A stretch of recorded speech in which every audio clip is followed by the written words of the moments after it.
Okay, welcome to the Watchman's Guide.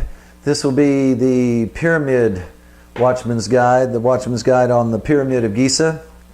And first of all, I guess what we should say is that pyramid means division of 10. So divisions of 10 are fives. So the code of the pyramid mathematically or numerically will be the number 5. Now the Pyramid of Giza is totally unique from all other pyramids that you will find in Egypt. It is the first, was the first, and will be the last of the 7 wonders of the world. It's the only one still standing. The Oracle of Delphi, the Colossus of Rhodes, the Hanging Gardens of Babylon, all turned to dust. The pyramid is still standing. The pyramid saw them all come, it saw them all go, and it's still standing, and my friends, it's not going anywhere. That 5.3 million tons of rock will still be there in another 5,000 years. But anyway, the first thing I would like for people to consider, now I don't run by feeling a whole lot. The Worldwide Israel United Organization, our master classes, the Watchman's Guide, the trilogy of books that I've written, they all are knowledge-based. And so this is a knowledge-based organization. Everything that we talk about in the books, the master class, and the Watchman's Guide is knowledge-based. So I don't run on feeling a whole lot, but just for a moment, I would like for people to consider that feeling that you get, or that I get. I don't know if other people get it, but when I walk into a great old cathedral, or perhaps something like the White House in Washington, D.C., you get this adrenaline rush. It's this feeling, you know, Abraham Lincoln walked here, Andrew Jackson, Alexander Hamilton, John F. Kennedy, they all walk these halls. You know, as you walk into a building like that, I tend to get somewhat of an adrenaline feeling, sort of a feeling of high blood pressure in my ears. You might get the same feeling in the redwood forest in a natural setting, knowing that this big old tree that you're standing beside was already 100 years old when Columbus sailed the ocean blue and came to America.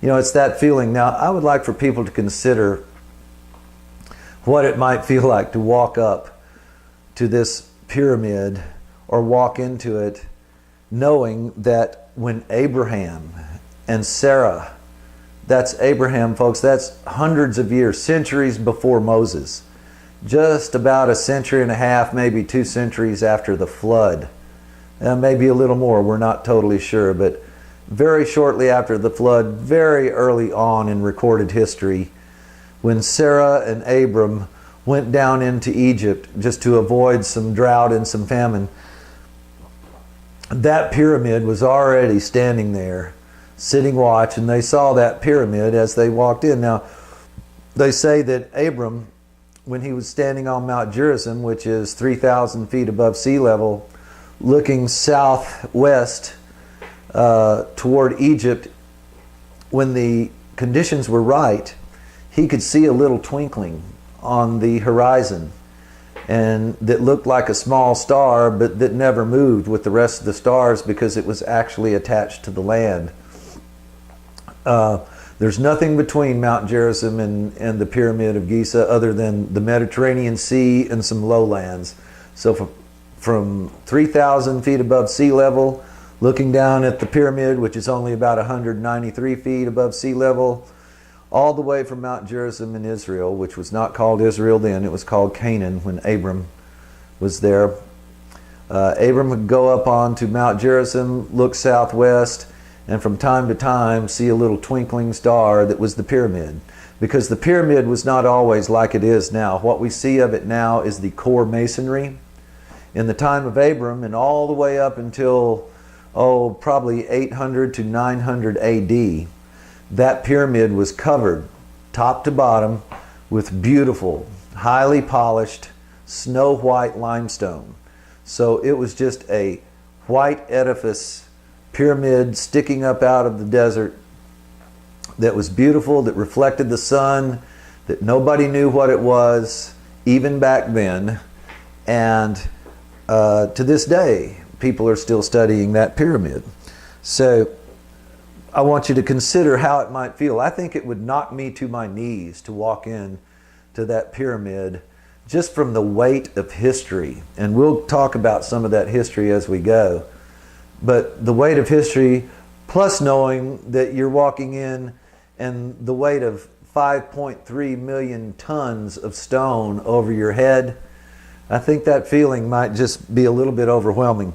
But anyway, we'll move on. A lot of people don't know that this pyramid has been studied by just about every generation that's ever come along, that was given to scholarship and academia and that sort of thing.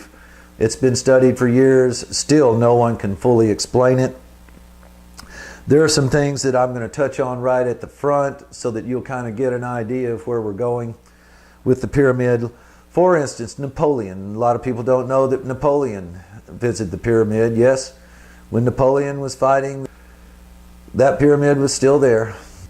But Napoleon visited the pyramid and took with him about 100 scholars and mathematicians, and they did really the first in-depth, somewhat scientific study on the pyramid, but it was cut short because Napoleon insisted on going into the King's Chamber, which by the time Napoleon visited it, the King's Chamber was opened up.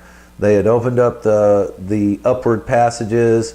It had been somewhat cleaned out from all of the bats and vermin and everything else that had lived in the pyramid, all the centuries and centuries and centuries that no one went in it. But Napoleon insisted on going into the King's Chamber alone. He was in there about 30 minutes. He came out blanched and ran out of the pyramid breathing hard.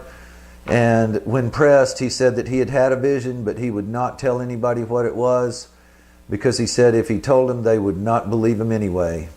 And he held to that right up to his death. Even toward his death, some of his generals tried to press him as to what he saw or what he experienced in the King's Chamber of the pyramid.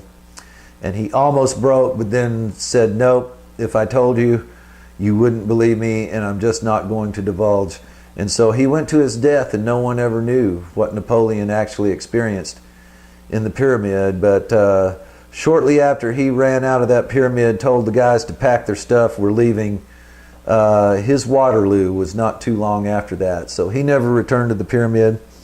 Another little indication in the pyramid that I'll just bait you with up front is just one little for instance. For instance, a lot of people don't know that the coffer in the King's Chamber of the pyramid, which is a coffin that's never been used.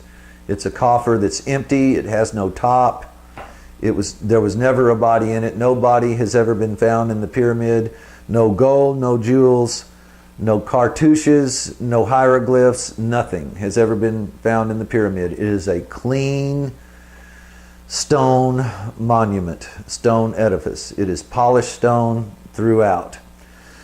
But the coffer that was found in the pyramid, that's always been there since its beginning and is still there, beautiful chocolate granite. It is actually augured out by some type of magnificent drilling process. But people don't know that the coffer in the pyramid has the exact same cubic volume as the Ark of the Covenant.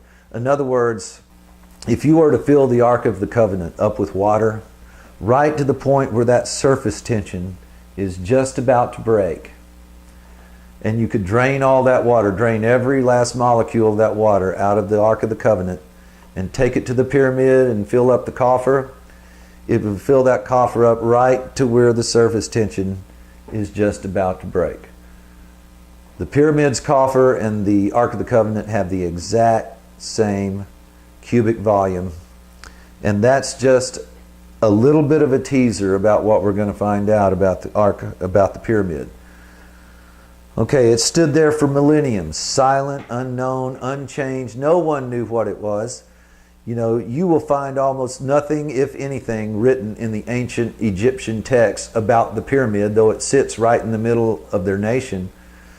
because they didn't know what it was, my friends. There is clear and irrefutable evidence that the early Egyptians did know where the door was. They were able to find the door, and the legend is, and all of the experts agree, that in the earliest times of the pyramid in Egypt, when people were building other pyramids around it, copying the pyramid basically, they knew how to find the door.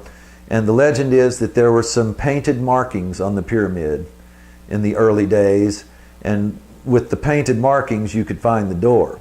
Well, those few dynasties that built those pyramids around the Great Pyramid, that was there when the indigenous Egyptians arrived in the area a short time after the flood of Noah, that pyramid was already there. They say that the pyramids were used as tombs. They were not used as tombs.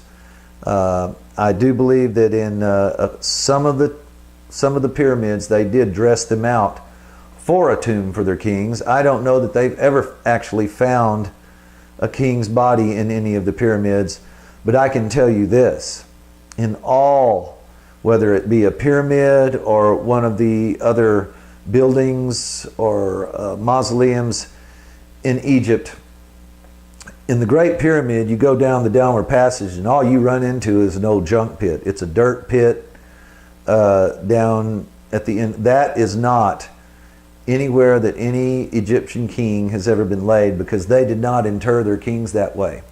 When they interred their kings, my friends, they dressed out a beautiful room with beautiful stone masonry, usually a nice notch in the wall for the sarcophagus to go into, and they were completely finished out rooms with hieroglyphs and cartouches telling about the king and his life. There was gold, there were jewels, there were keepsakes in all of the areas where we found undisturbed tombs of the pharaohs. So no, the downward passage in the Great Pyramid never led to an Egyptian tomb, because they did not inter their kings in an old dirt junk pit. Anywhere you find that the kings are interred, it's a beautifully done room.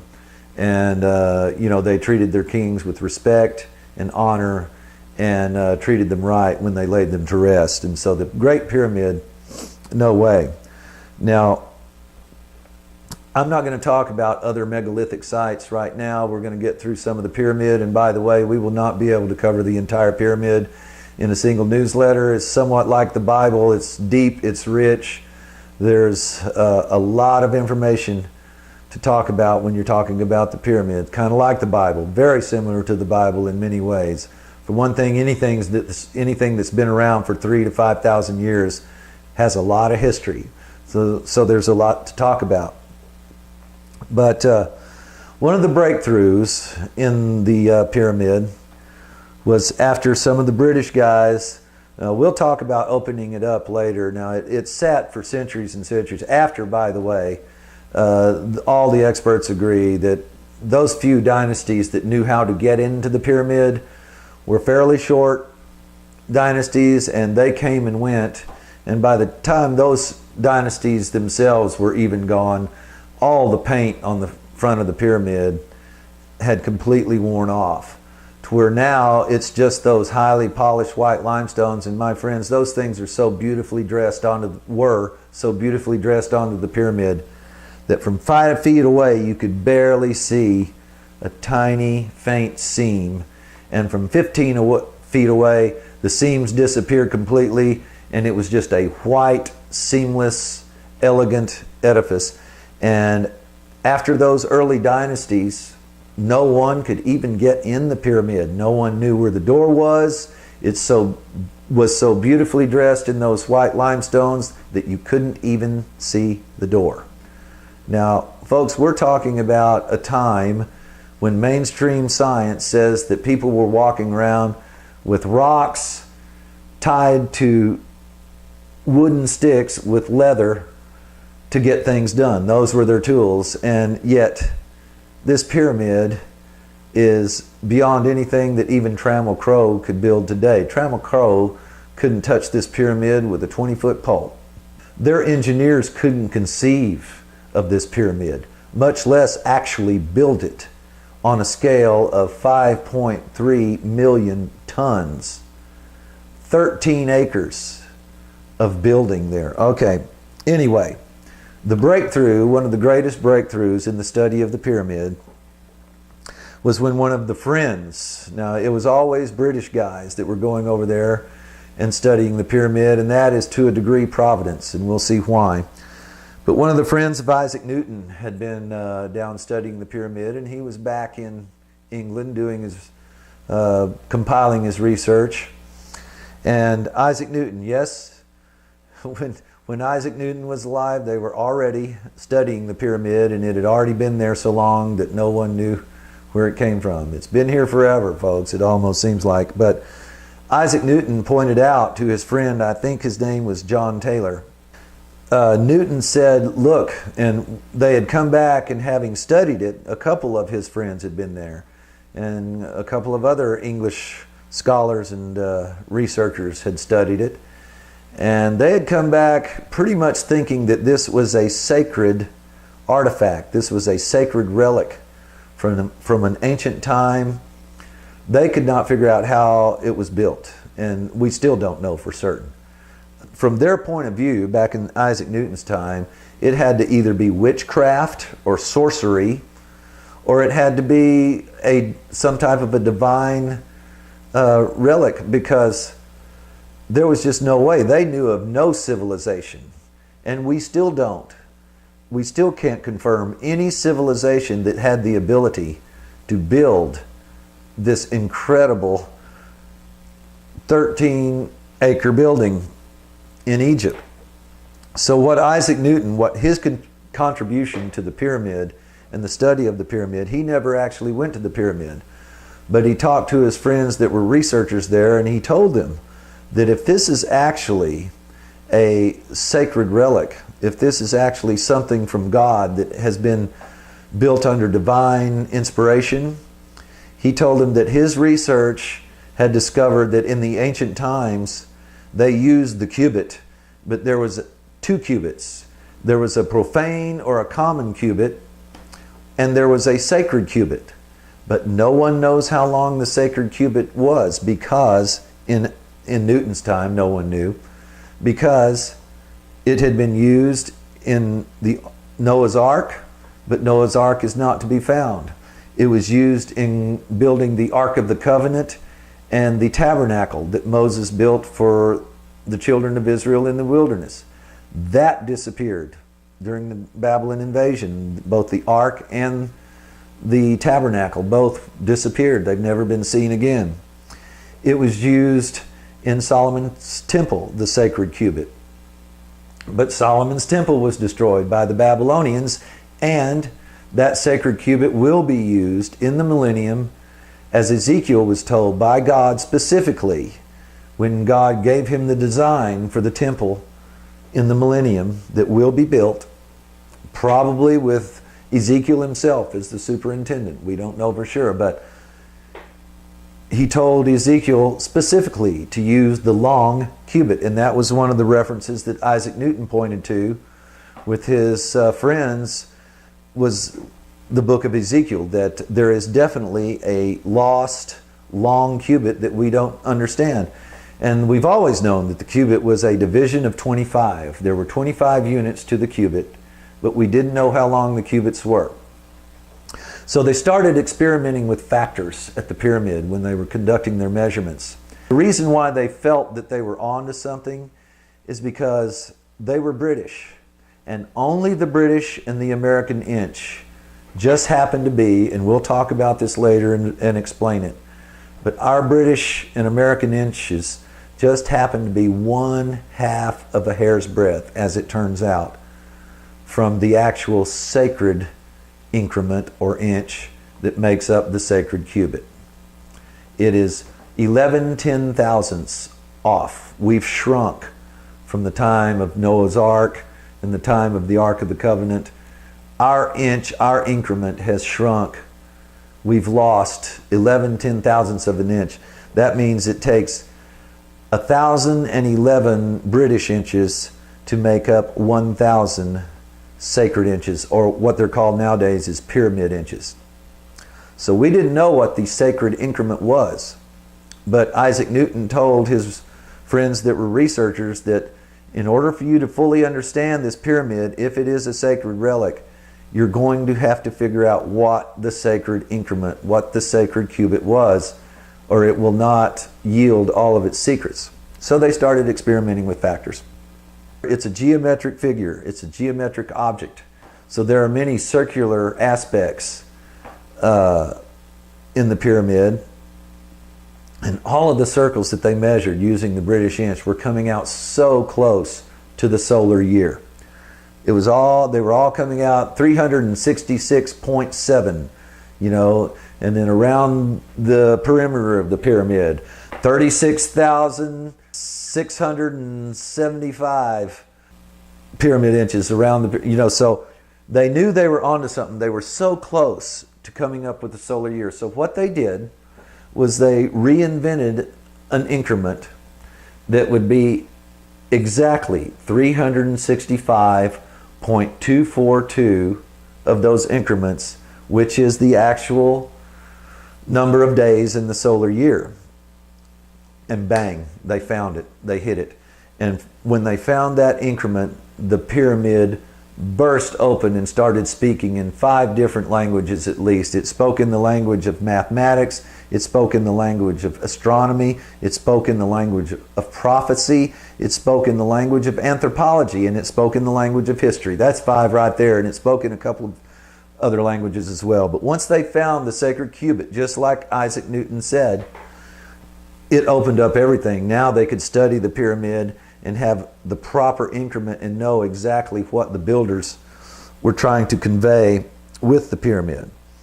So they found the cubit, and that cubit is 25 equidistant sacred increments, or sacred inches. Now they're called pyramid inches these days. But that was one of Isaac Newton's contributions to history and to science, was that through the Pyramid of Giza, he and his colleagues were able to rediscover what the sacred increment is. A sacred cubit is 25.0265 of our inches, of British inches, and it's exactly 25 on the money pyramid inches. That's how long the 365.242, which so many of the circles display in the pyramid, is the exact number of days that it takes for the Earth to orbit the Sun. This Great Pyramid, this 13-acre, and I think it's actually more than that if you count all the sides. I think it's more like 20 to 23 acres of pyramid, is oriented to true north. Now, the only building in modern times that has been built to true north is the Paris Observatory. It is a building that is built specifically to be oriented to true north. But after the last hammer rang and the dust settled and the ribbon was cut, the surveys were taken, and it was found that after building an entire building, that the building was actually 0.06 degrees off of true north. And that was fine. That's well within tolerance. When you build a building, you can only get it so perfect, and it's still considered a building that points true north. The pyramid, my friends, has been sitting there for 5,000 years. It is 5.3 million tons of stone. It is 13 to 23 acres, and it is situated and oriented to true north, and after 5,000 years it's off 0.03 degrees from true north. And true north is not magnetic north. True north is found by focusing on a star that is beyond the North Pole and is actually the mean center of the elliptical orbit. Now, the pyramid after 5,000 years is 0.03 degrees off, and all of the experts say that there have been numerous major earthquakes in the land of Egypt since that pyramid was built, and that slight displacement could very well be from earthquakes, not from the way they built. It may have been right on the money when it was built, but it's already, even after 5,000 years, truer north, pointed truer north than the best we can do in modern times with the Paris Observatory. Just a bunch of cavemen, folks. Just, they lucked this thing out on a dare. All right, within the Great Pyramid, over and over again, memorialized in stone, is the transcendental figure of pi, which is 3.14159. And what pi is a transcendental number that no one fully understands, but all we do understand is that if you multiply the diameter of a circle by pi, you get the circumference of the circle. If you take the radius of a circle times pi squared, you get the area of a circle. And pi has been taken out to about 5,000 decimal points now, and it's never resolved. It is a non-resolving transcendental number. However, pi is fully, monumentally depicted in the Great Pyramid of Giza. And it was not supposed to be discovered until centuries and centuries later. So we've got pi in the Great Pyramid. We've got the 3, 4, 5, and 2 triangles of Pythagoras. So trigonometry definitely was not discovered until about, I think, 200 years, 2nd century before Christ. But whoever built that pyramid 5,000 years ago fully understood all of the aspects of trigonometry. The dimensions of the earth are memorialized in stone in the pyramid. They found that the pyramid is a scale model in pyramid form of the top half of the earth from the equator to the North Pole. Or you could go to the South Pole. It really doesn't matter. That's what an equator is. It's an equal separator. So the equator, whether you take the bottom half or the top half, it's half of the earth.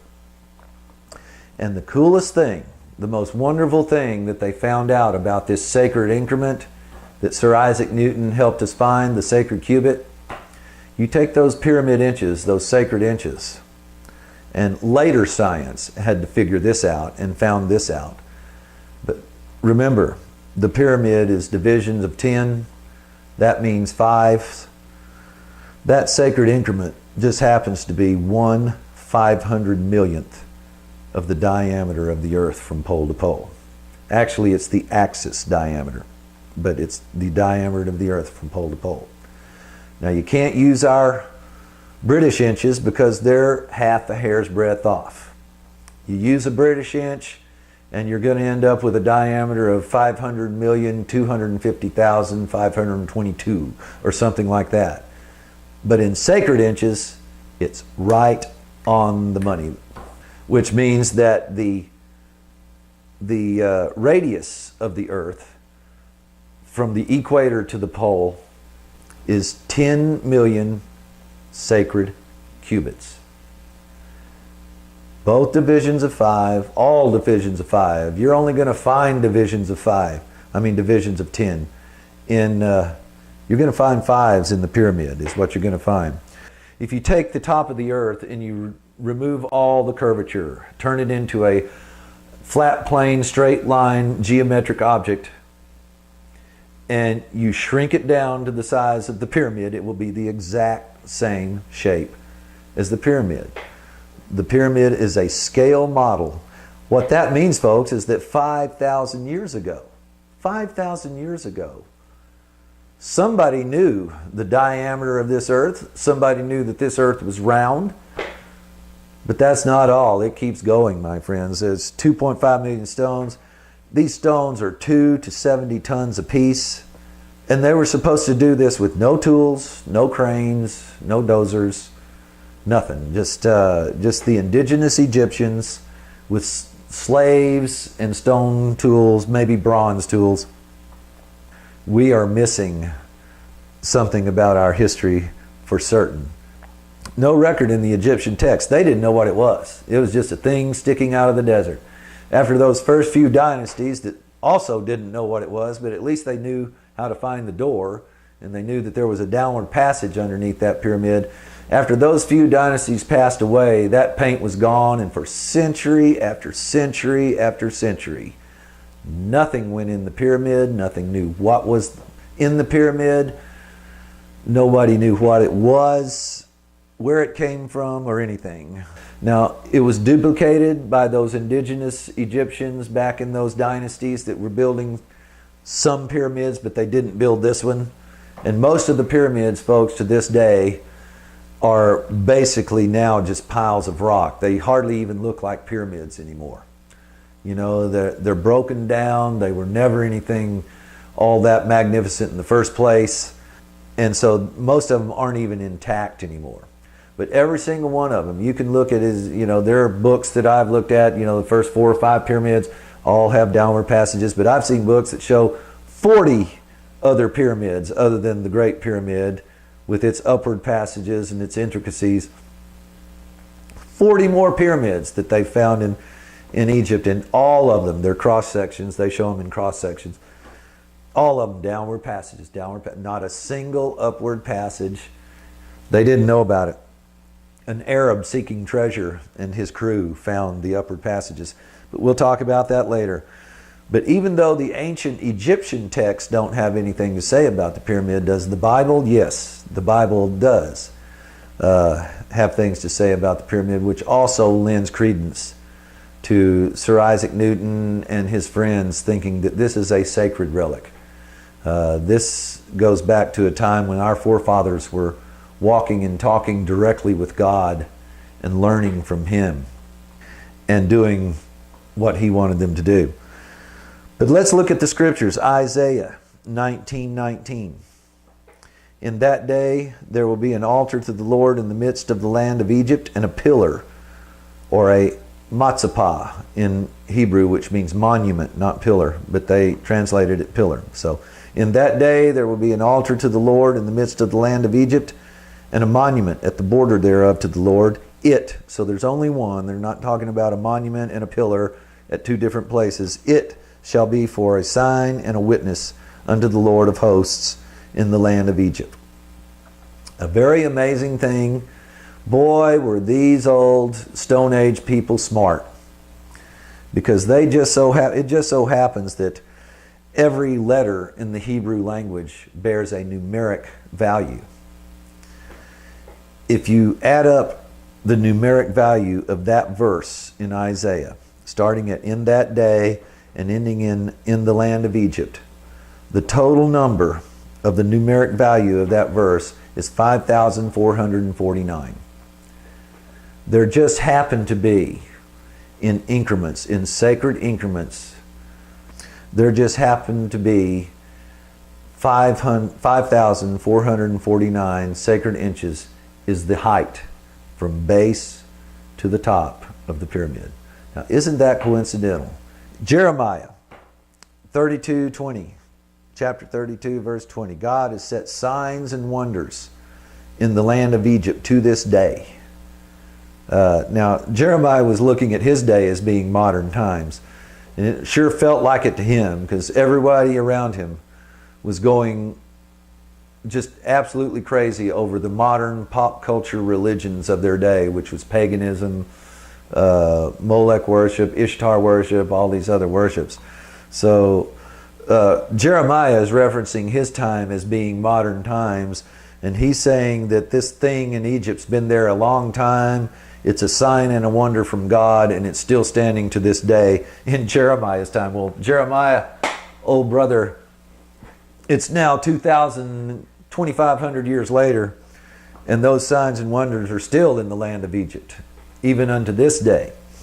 Now, Psalms 118, verse 22 and 23. The stone which the builders rejected, the same has become the head of the corner. This is Jehovah's doing. It is marvelous in our eyes. Now, we covered in the trilogy that I wrote that the only building on earth that has a head cornerstone or a chief cornerstone is a pyramid. Other buildings have cornerstones. They don't have chief cornerstones. So this is a direct reference to a pyramid stone, And this is Yahweh's doing, according to this psalm. And I think King David wrote this song. I'm not sure. But this is Yahweh's doing. It is marvelous in our eyes. All right, let's move on to 1 Peter. Peter's first letter, chapter 2, verse 6. Behold, I lay in Zion a chief cornerstone, a pyramid stone, elect, precious, and he that believes on him. So this cornerstone, this pyramid stone, represents a him, and the him is Jesus. He that believes on him shall not be confounded. Now, that's Peter talking directly and specifically about Jesus and referring and relating him back to the missing chief cornerstone on the pyramid. A lot of people, most people know that the Great Pyramid of Giza is missing the chief cornerstone. And that's because that pyramid has a displacement factor and it's built slightly asymmetrical. And this was done on purpose by the builders as a symbol of a world that is displaced, a world that is out of balance. And therefore, the chief cornerstone that is perfect based on the base measurements and the angle of slope of the pyramid will not fit on that pyramid because the pyramid is displaced slightly. And that displacement factor functions in every aspect of the pyramid. And it's the exact same displacement factor in every portion of the pyramid. And we'll talk about that. Back in 500 BC, the Greeks estimated the sun to be about 10 miles away up in the sky. Later, just about a century or so later, they adjusted that and they felt like, well, maybe it's more like about 2,000 miles up in the sky. By the 16th century, the Renaissance, they had moved it out to about 36 million miles. But now with modern telescopes and photography and computers, our modern astronomers say it's about 92,900,000 miles away. 5,000 years ago, my friends, the pyramid said that the sun is 91,856,060 miles away. That's what the pyramid shows. Now, I'm not going to lay odds that our modern optics and our modern computers are more accurate than this pyramid. If I had to put money down, I think I would put it on the pyramid, not on our modern guys. The Earth's weight is 5 billion trillion tons. That's 53 plus 20 zeros after it. At 5,300,000 tons, the pyramid is 1,000 trillionth of the weight of the Earth. It's even to scale in weight of the Earth. The pyramid memorializes in stone the solar year, the sidereal year, and the anomalistic year, which are the three benchmarks that even modern science uses to determine the year. Memorialized in stone in the pyramid is the volume of the Earth's crust above mean sea level.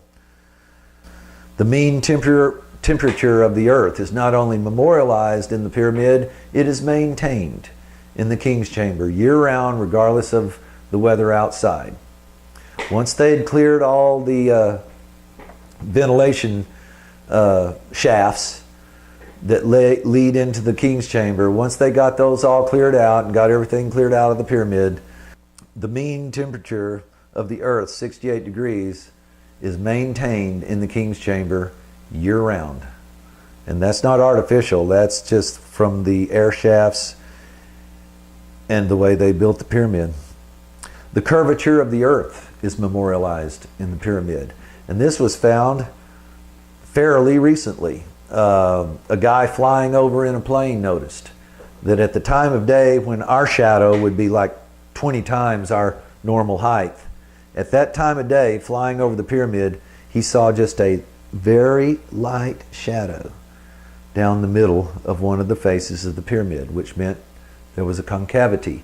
And no one had ever seen it because it's invisible to the naked eye just standing there looking at the pyramid. It just looks flat as it can be. but there is a slight concavity. So here went the researchers. They go to measuring, and of course, like I say, this is a straight line geometric figures, so it actually is a straight angle, but if you make an arc out of the 3 points of that angle, it turns out to be the exact curvature of the earth. And of course, as we've already discussed, the diameter of the earth is indicated in the pyramid. Again, the pyramid means, or the word pyramid means division of 10, which means 5, and 5 is the number of grace in the Bible. This pyramid speaks of the earth primarily, and it speaks of grace or redemption primarily. This pyramid appears to be a representation of this entire age of the world after the flood, and it just, the message that it speaks is grace, grace, grace, grace, grace. Redemption, redemption, redemption of this earth. Just as an indicator, so you know I'm not making things up, 5 is the number of grace in the Bible, when just as one example, and this repeats, there are samples all through the Bible, but one of the best ones is when when Israel went out of Egypt. They didn't just roll out in one big chaotic mass like it kind of shows in the Ten Commandments and Cecil B. DeMille.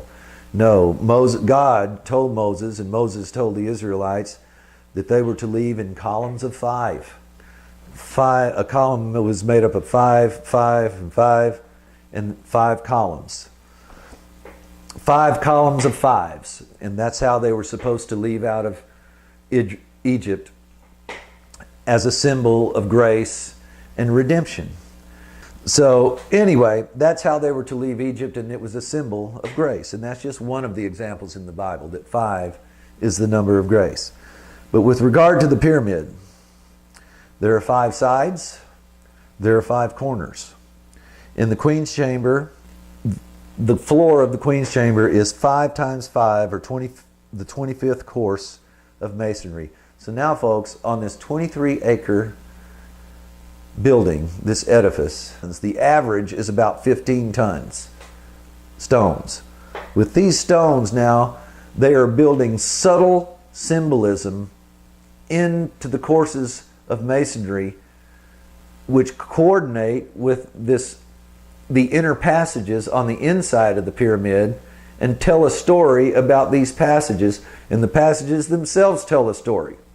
And all this stuff is being coordinated on a 5.3 million ton solid rock building. Okay, let me start again. 5 sides, 5 corners. Queen's Chamber is 5 times 5, or 25th course of masonry. The King's Chamber is 10 times 5, or sitting at the 50th course of masonry. The King's Chamber is 4 times 5 million, or 20 million cubic inches. The King's Chamber, by volume, that's the space inside. The King's Chamber is 10 times 5, or 50 times the cubic inches of the coffer.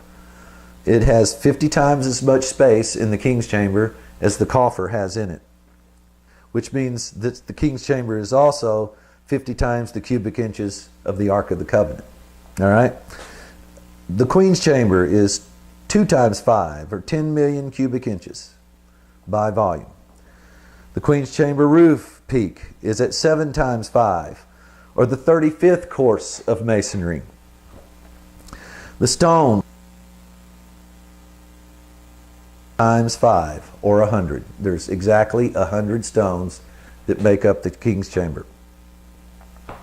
The sacred Hebrew cubit is 5 times 5, or 25 sacred inches, and the sacred inch, or sacred increment, or pyramid inch, is 1/500,000,000th of the polar diameter of the earth. And folks, this subtle symbolism built into the courses of rock, one of the things that it tells us is that this is not some ancient power plant. This is not a power generator. This is not a transmitter. In a generator or a transmitter, You don't care how many courses of stone there are, up to whatever your inner mechanism is. You know, this thing is all symbolism. This is a time capsule, my friends. And we're going to have to talk about, we're not going to be able to have time to talk about who built it. That's a whole different study in itself. And when they built it, that's a whole different study in itself. But one thing we know from all the studying that we've done is that this is not a generator or a transmitter. This is a time capsule. This is something that is meant and built specifically to memorialize knowledge, scientific knowledge, historic knowledge, astronomical knowledge, etc. And just as a quick little teaser as to where we're going, who builds a time capsule? And who puts this much time and effort into building a time capsule that it encapsulates knowledge? Well, it's somebody that knows that a whole lot of knowledge is about to be lost. Who might that be, and when might that have been? Just be thinking about that. It's 23 acre, 5.5 million tons. And then comes the prophetic info. All downward passages in the old copied pyramids. Only Jesus pyramid. And I mean that to be a double entendre, or a double fulfillment, if you will. Giza is pronounced Giza, and it means border. So this is both Jesus pyramid, Giza apostrophe S, but according to everything that we've learned about this pyramid, it is also Jesus pyramid, Jesus apostrophe. Now, you want to talk about breaking into it? Al-Mamun, a treasure hunter, an Arab treasure hunter, and thank God for Arabs that will do anything for treasure. You know, the archaeological world could not put a price on what we owe to Arabs that will do anything for treasure. They will crawl into anything. They will dig into anything. They will climb up anything. For treasure, Arabs will do almost anything. And, you know, the Dead Sea Scrolls were found that way. The pyramid was opened up that way. There's no telling how many amazing archaeological treasures we have, because Arabs were seeking real treasure, gold, silver, jewels, mummies, whatever. Well, Al-Mamun, he was somewhat of an explorer, but he was seeking treasure in this pyramid. But there was no way to find the door. They could not find a door. They could not find a way in. And when they went to try and cut their way in, they built a little ramp up. They didn't start at the bottom. And they built a little ramp up right in the center and started trying to cut in with their stone axes and stone picks and whatnot. All they succeeded in doing was dulling their axes and their picks. And the experts and the scholars say that they absolutely believe that part of the story, because that solid white limestone like that is just a hair's breadth from being fully crystallized bulletproof glass anyway. But the thing about polished white limestone is that if you put it on a building like that, exposure to wind, rain, and the elements century after century, all it does is make it harder and harder and harder and harder. And that polished limestone had been sitting totally exposed on that pyramid for probably 3.5 millennia, at least 3,000 years, when Al-Mamun and his crew tried to cut through it with stone axes and stone picks. They even had extra blacksmiths come to the site and keep sharpening up their stuff. Never could make a dent in it.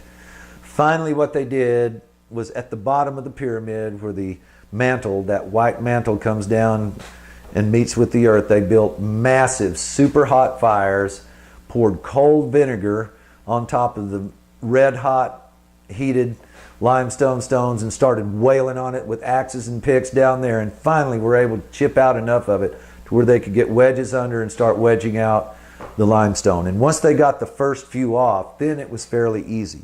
So they made a space right up the middle and started digging, and they were digging right through solid stone, my friends. Of course, they were digging through the core masonry, which is yellow limestone, which is certainly not as hard as the white limestone on the outside, but it's still solid rock, my friends, and they were digging right straight through solid rock, looking for a passage, looking for a door, couldn't find anything. Once again, luck, providence, whatever you want to call it. As they were digging and pounding and trying to batter through this solid rock, they heard a thud that sounded like it was about 20 feet away, but it sounded like it was in the pyramid. So they decided to go on ahead and dig in that direction. So they dug in that direction and a little bit up, and lo and behold, they ran into the descending passage of the pyramid that no one had known about since the earliest dynasties of Egypt, because the door is not findable. But they followed the descending passage back up, and by following that passage back up, they found the door. And when they found the door, after sitting there 5,000 years, they just pushed on it, opened right up. Just smooth as silk on a stone hinge. Now, my friends, people with stone axes, even the people that built the second pyramid, the one right next to it and all the other little pyramids around it, there's no way. They did not have that kind of technology that they could build a totally invisible door out of solid stone. All you got to do is find it and opens right up. Now, wasn't Stone Age people, folks. During the Renaissance, 1638 or so, John Greaves went down there. He was an astronomy professor, mathematician, Oxford graduate. He went down there and he actually went in alone and did some research on it. And then I'm pretty sure that it was John Taylor. Now this little guy is interesting because, you know, you think of scientists as being little skinny guys, and he was. He was a little skinny pencil neck guy, mathematician, scientist, researcher. He went down to that pyramid after nobody had been in it for centuries and centuries. It had been closed off, but they had found the door, at least in Alma Moon's time in 820. They had found the door, they had found the passages, and they had found the upward passages. And that's a whole different story that we'll get into some other time. But this John Taylor, Isaac Newton's friend, little skinny guy, they say, you know, a bookworm, went down there with his torch, his pencils, and his pistols. And he went into this thing alone at a time, exploring it all by himself. So, you know, you think of scientists as being, little geeky guys, but in that pragmatic scientific mind can be a lot of courage sometimes, because nobody else would come near this thing. I mean, for years people had thought it was haunted. The indigenous Egyptians for century after century have talked about this pyramid as being haunted. They have all kinds of stories. One of them was that there were wicked demonic women that lured men in and then drove them insane. You know, just all kinds of stories and mythology had grown up around it, but no real scientific evidence. But John Taylor went in there with his pencils and his pistols, and 16 inches of bat dung he's crawling around through. And he had to fire his pistols just to get the bats to clear out. They were so thick, and they weren't small bats. These were foot-long bats in the pyramid. But don't worry, folks, if you go today, it's cleared out. You can walk through and see the pyramid without having to deal with bat dung and bats and snakes and whatnot. This information came from some of the greatest scholars of all time, and also its providence. Now, why is our British inch, why did they know they were onto something? Why is our British inch just a half a hair's breadth off from the sacred inch that built Solomon's temple, that built the Ark of the Covenant, that built the tabernacle? Why? Most people aren't going to have a clue to that, are they? Most people would have no answer to that question. But people who have read the trilogy, who have taken the master class, or who have even kept up with the newsletters, if you've read the trilogy, then you have some options there. In fact, you can pick your poison as to how that sacred inch got to Great Britain. Well, number one, the lost tribes of Israel all ended up north of the Caucasus Mountains. There were master craftsmen among them. We know that. They had master craftsmen among them, and they all moved west and ended up in the British Isles. Okay, number two, the sons of Zara, when the very first servitude and slavery began to occur in Egypt, they and anybody that wanted to go with them sailed away from Egypt long before the exodus of the rest of Israel out of Egypt. This is when the slavery just started. They sailed away. And the bulk of the sons of Zara, who are sons of Judah, son of Israel, founded Troy. But some of them went to Athens and ruled in Athens. Some of them went to Spain and ruled parts of Spain. And we know that both the original Trojans, Brute, freed the Trojans from Greek slavery, led a rebellion, but they told them, we don't want Greece. We just want ships, and we'll go seek our own fortune elsewhere. So they took 400 ships and ended up in southern England. That's Brute. It's Brute's land. It's Brute's people. Britland. They said it more like a French cross. Brit, instead of Brute. But it's Brit's land, or Britain, and Brit's people, Brute's people, British, Ish's people. So that's where Britain came from, is the Trojans. And they could have brought that sacred increment to the British Isles. And okay, pick another poison. Jeremiah in the 1st century. Zedekiah's in the dungeons of Babylon. His sons are all dead on the field of Jericho.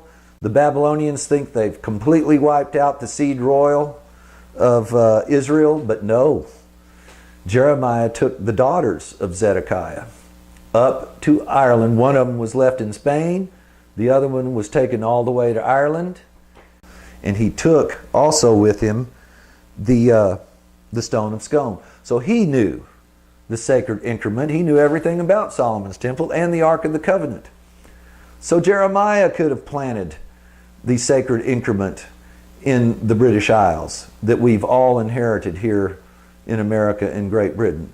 But everybody else prior to the metric system was on an Egyptian or Babylonian type measuring system, and they would have never found out. They could have never figured it out. But anyway, I just want people to know that this thing, the information that I'm giving you, all this scientific information, is not from some guys trying to convince us that aliens built the pyramids.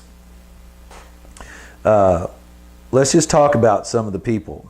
John Greaves, astronomy professor, mathematics professor, Oxford. Sir Isaac Newton, we've talked about Sir Isaac Newton and his contribution. He studied the pyramid. In 1765, Nathaniel Davidson, he went and studied the pyramid, and he did discover an additional chamber above the king's chamber. But he didn't discover any gold, no treasure, no mummies, no bodies, no jewels, nothing. Just a very large, low-slung, only about 3.5 feet tall chamber with 16 inches of bat dung all the way through it. But so he didn't discover anything but that chamber, but it's called Davidson's Chamber.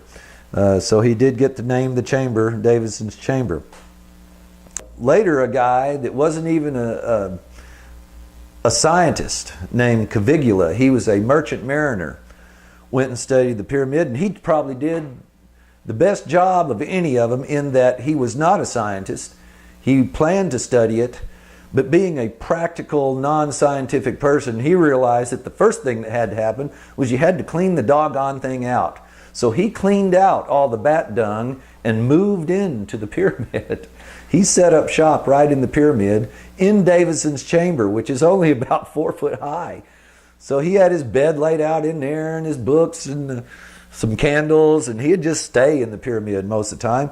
But leave it to a practical merchant mariner that's not a scientist to realize that square one is to get the work done, get the bat dung cleaned out, open everything up, and that's what he did. So we owe Caligula, the old Italian merchant mariner, a debt of gratitude, because everybody after that didn't have to deal with so much bat stuff. And, you know, years go by though, and it returns when people don't go in. And John Taylor, the mathematician, by the time he went, there was bat dung back in there and bats were back in there. Nobody was going into this thing, folks. It was not a tourist attraction. It was just a thing sticking out of the desert that nobody knew what it was. And so anyway, Sir John Herschel, Astronomer Royal of England. Some of the information I'm giving you comes from his research. He was the one that first started getting into the astronomical aspects, not just the mathematical and the geometric. John Greaves went, Robert Menzies, Professor Piazzi Smith went. He's the Astronomer Royal of Scotland at the time. Professor and Sir Flinders Petrie.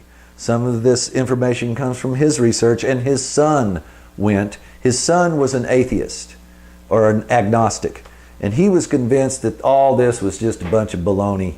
These guys were just delusional. He was going to go down there, make his own study, and come back and prove that there was no prophetic message in the pyramid.